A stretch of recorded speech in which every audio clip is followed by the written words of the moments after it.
নমস্কার দর্শকবৃন্দ, বরাক নিউজে আপনাদের স্বাগত জানাচ্ছি। নিয়ে আসলাম আজকে ইম্পর্টেন্ট গুরুত্বপূর্ণ কয়েকটি খবর। ভিডিওটিতে আগে যাওয়ার আগে আপনাদেরকে অনুরোধ করছি দর্শকবৃন্দ, বরাক নিউজকে দয়া করে সাবস্ক্রাইব করে পাশে বেল আইকনটা ক্লিক করে ফেসবুক পেজটাকেও ফলো করে রাখবেন, যাতে যখনই আমরা ভিডিও আপলোড করি সবার আগে নোটিফিকেশন আপনার কাছে যায়। তো চলুন দেখে নেওয়া যাক আজকের ইম্পর্টেন্ট খবরগুলি।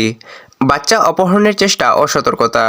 সবথেকে বিগ ব্রেকিং খবর হচ্ছে, আমাদের যারা অভিভাবক আছেন, মা বাবা আছেন, ওনাদেরকে একটু সতর্ক হয়ে থাকা দরকার। কারণ বরাক ভ্যালিতে আজকে দুটো অপহরণের ঘটনা বা বাচ্চা অপহরণের চেষ্টার খবর আসে। শ্রীভূমির ঘটনা, প্রথম খবরটা আমরা যেটা পেলাম শ্রীভূমি জেলা থেকে আসে। শ্রীভূমি জেলাতে ক্লাস 9-এর এক ছাত্র, সেই ছাত্র একটি পেট্রোল অটোতে উঠেছিল। এক জায়গাতে যাওয়ার কথা ছিল, সেই জায়গাতে না নিয়ে গিয়ে পেট্রোল অটোটি বিভিন্ন গলিয়ে গলিয়ে ঢুকিয়ে অন্যত্র নিয়ে চলে যায় এবং সেখানে সেই শিশুটি ক্লাস 9-এর যে শিশুটি, কিশোরটা বুঝতে পারে, বুঝে কোনো মতে বাহানা করে পয়সা অটো থেকে নিচে পড়ে গেছে বলে বাহানা করে অটোটা থামিয়ে সেখান থেকে পালিয়ে চলে আসে এবং বাড়িতে এসে বাবাকে সেই ঘটনার বিস্তারিত বলে। তাই বাচ্চাদের একটু এরকম যে কোনো অটোতে ওঠানোর আগে সেই অটোটাকে একটু যাচাই করে নেবেন এবং অটোর নাম্বারটা নোট করে রাখবেন এবং একটু সতর্কতা বজায় রাখবেন। কাছাড়ের মতিনগরের ঘটনা, আরেকটা খবর আমাদের কাছাড় জেলার মতিনগর থেকে আসে। একটি বাচ্চাকে অপহরণ করে নিয়ে যাচ্ছিল একটি ডিজেল অটোতে দুজন অপরিচিত যুবক। তারা অপহরণ করে একটি বাচ্চাকে কেউ যাতে না দেখে সেই অবস্থায় সেই বাচ্চাটিকে নাকি সেই অটোতে উঠিয়ে নিয়ে যাচ্ছিল এবং সেই বাচ্চাটি হঠাৎ করে বাঁচাও বাঁচাও করে চিৎকার করতে শুরু করে। সেই বাচ্চাটির বড় বোন দূর থেকে সেটা দেখতে পায় এবং চিৎকার করে করে সেখানে আসে। ধরতে পারেনি, তারপর চিৎকার করা শুরু করলে গ্রামবাসীরা একত্র হন এবং সেই অটোটিকে থামানোর চেষ্টা করলে একটি জায়গাতে গিয়ে পাকড়াও করতে সক্ষম হয়েছে। গ্রামবাসীদের ভয়ে অটোটা পালানোর সময় হঠাৎ করে দুর্ঘটনাগ্রস্ত হয় এবং দুজন অপরিচিত যুবক, তাদের দুজনের মধ্যে একজনের নাম বাহারুল ইসলাম বলে জানা গেছে। তাকে যে অটোতে নিয়ে যাওয়া হয়েছিল সেই ডিজেল অটোটার নাম্বার হচ্ছে AS11 DC 1499। স্থানীয় মানুষেরা জমা হয়ে যায়। যে কিশোরকে নিয়ে যাওয়া হয়েছিল সেই কিশোরের বাবার নাম হচ্ছে উমাশঙ্কর বলে জানা গেছে। পুলিশকে খবর দেওয়া হয় এবং পুলিশ সঙ্গে সঙ্গে ঘটনাস্থলে পৌঁছে সেই দুজন অপহরণকারীকে নিয়ে যায়। দর্শকবৃন্দ, আমাদের বরাক নিউজের ফেসবুক পেজটাকেও ফলো করে রাখবেন এবং আপনারা যদি এখনও আমাদের ইউটিউব চ্যানেলটাকে সাবস্ক্রাইব না করে থাকেন দর্শকবৃন্দ, প্লিজ দয়া করে সাবস্ক্রাইব করে রাখুন এবং পাশের বেল আইকনটাকেও বাজিয়ে রাখবেন। আমরা রোজ নতুন নতুন নিউজ আপডেটস নিয়ে আসি দর্শকবৃন্দ, প্লিজ দয়া করে সাবস্ক্রাইব করে রাখুন, যাতে যখনই আমরা ভিডিও আপলোড করি সবার আগে নোটিফিকেশন আপনার কাছে যায়। ধলাইয়ের সড়ক দুর্ঘটনা, কাছাড় জেলার ধলাইয়ের ভাগাবাজারে রাজঘাটের সড়ক দুর্ঘটনায় এক যুবকের মৃত্যু হয়েছে। আরও এক যুবক গুরুতরভাবে আহত অবস্থায় হাসপাতালে নিয়ে যাওয়া হয়েছে। উত্তরাখণ্ডে অ্যাঞ্জেল চাকমা হত্যা ও মহারাজার ঘোষণা।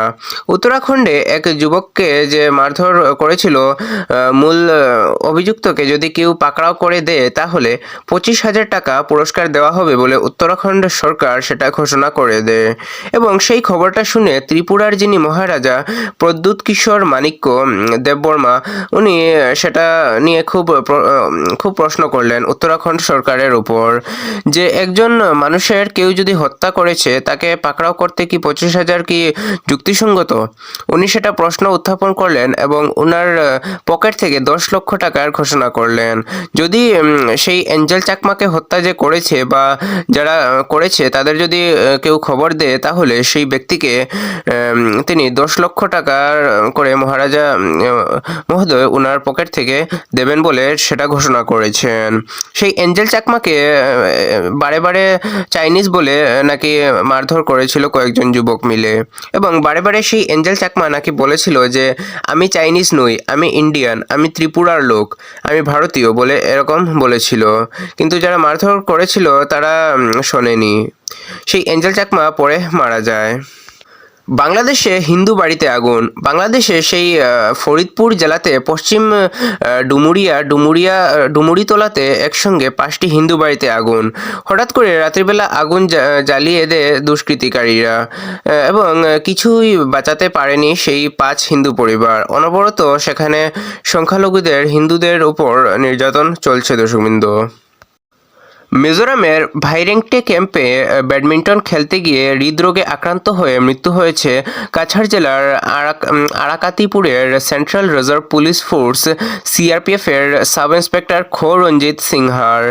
রবিবার রাতে 28 ডিসেম্বর সহকর্মীদের সঙ্গে খেলায় অংশ নেওয়ার পর খেলোয়াড় বদল করে বিশ্রাম নিতে গিয়ে তিনি হঠাৎ মাটিতে লুটিয়ে পড়েন এবং দ্রুত চিকিৎসকের কাছে নিয়ে যাওয়া হলেও তাকে মৃত ঘোষণা করা হয়। কাছাড় জেলার নতুন দয়াপুরের লাউথাই গ্রামের বাসিন্দা রঞ্জিত সিংহা 225 ব্যাটালিয়ন সিআরপিএফে কর্মরত ছিলেন এবং অসম মিজোরাম সীমান্তে ভাইরেংটে ক্যাম্পে মোতায়েন ছিলেন। পরিবারের সদস্যদের মতে তার মৃত্যু হৃদরোগে আক্রান্ত হয়েছে। পরে দেহটি শিলচর মেডিকেল কলেজ এবং হাসপাতালে আনা হয়। রিপোর্ট লেখা পর্যন্ত ময়নাতদন্ত হয়নি। রঞ্জিত সিংহের স্ত্রী ও 5ম শ্রেণীতে পড়ুয়া এক পুত্র রয়েছে। ময়নাতদন্তের পর তার দেহ লাউথাইয়ে নিজ বাসভবনে নেওয়া হয়, যেখানে সিআরপিএফ এর পক্ষ থেকে গার্ড অফ অনার দিয়ে শেষ শ্রদ্ধা জানিয়ে নিজ গ্রামে দাহ করা হয়। ঘন কুয়াশার কারণে কিছুটা বিলম্বের পর সোমবার গুয়াহাটিতে পৌঁছান কেন্দ্রীয় স্বরাষ্ট্রমন্ত্রী অমিত শাহ। গুয়াহাটিতে অবতরণের পর তিনি অসমে তার দিনভর সফর শুরু করেন। এরপর স্বরাষ্ট্রমন্ত্রী বর্ডার সিকিউরিটি ফোর্স বিএসএফ এর একটি হেলিকপ্টারে করে নগাঁও জেলার বরদুয়া এলাকায় বাটাধরাবা থানের উদ্দেশ্যে রওনা হন। তার সফরকে ঘিরে রাজ্য জুড়ে কড়া নিরাপত্তা ব্যবস্থা গ্রহণ করা হয়েছে এবং প্রশাসনিক ও রাজনৈতিক উভয় দিক থেকেই এই সফরকে গুরুত্বপূর্ণ বলে মনে করা হচ্ছে। অসমে সফরকালে কেন্দ্রীয় স্বরাষ্ট্রমন্ত্রী অমিত শাহ বলেন, বিজেপি দেশের মাটি থেকে সব অনুপ্রবেশকারীকে বহিষ্কারের পক্ষে।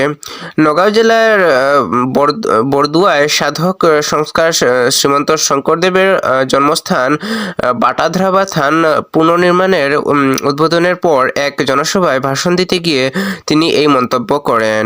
অমিত শাহ বলেন, দেশের নিরাপত্তা ও সার্বভৌমত্ব রক্ষায় অনুপ্রবেশের বিরুদ্ধে কঠোর পদক্ষেপ নেওয়া জরুরি এবং এই বিষয়ে বিজেপি সরকার আপোষহীন নীতি গ্রহণ করেছে।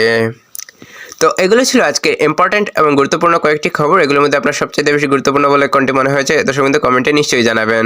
এবং আপনারা যদি এখনও আমাদের বরাক নিউজের ইউটিউব চ্যানেলটাকে সাবস্ক্রাইব না করে থাকেন দর্শক বন্ধু দয়া করে প্লিজ সাবস্ক্রাইব করে রাখুন এবং পাশে বেল আইকনটাকেও বাজিয়ে রাখবেন এবং ভিডিওটিকে শেয়ার করে দেবেন আপনার কাছের মানুষজনদের কাছে। দেখা হচ্ছে আগামীকাল আরেকটি নতুন নিউজ আপডেটে।